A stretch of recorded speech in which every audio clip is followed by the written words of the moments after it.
ఒక మనిషికి దేవుడు పిచ్చి అంటే జీవితంలో ఒంటరితనంలోకి వెళ్ళినాడండి.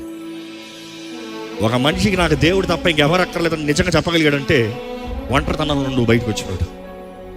నా దేవుడు నమ్మదగిన దేవుడు అని ఎవరైనా సవాల్ ఇచ్చి మాట్లాడగలిగాడంటే ఎస్ ఫెల్ట్ ద లోన్లీనెస్. ఆ సమయంలో ఆదుకున్న దేవుడు, నిలిచిన దేవుడిని అనుభవించాడు కాబట్టి నేను దేవుడిని నమ్ముతున్నాను.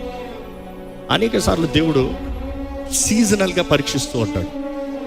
ఎవరు చెప్పలేము జీవితంలో ఒక్కసారి ఒక సీజన్ మాత్రమే పరీక్ష ఉంటుందని. దేవుడు ఒక వ్యక్తిని హెచ్చించాలన్న ప్రతిసారి పరీక్ష పెడతాడు.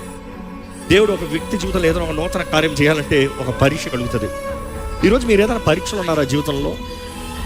ప్రార్థన చేస్తున్నాను, కార్యం జరగట్లా, మంచి చేద్దామంటే కీడు జరుగుతుంది, మనుషులేమో మనస్పర్థం చేసుకుంటున్నారు, అర్థం చేసుకున్న వారు ఎవరు లేరు, లేకపోతే అన్నీ పోయా, లేకపోతే అందరూ నాకు విరోధంగా లేచారు.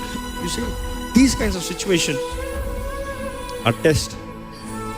కానీ అటువంటి పరిస్థితుల్లో మనం నమ్మాలి దేవుడు మన జీవితంలో కార్యము జరిగిస్తున్నాడు.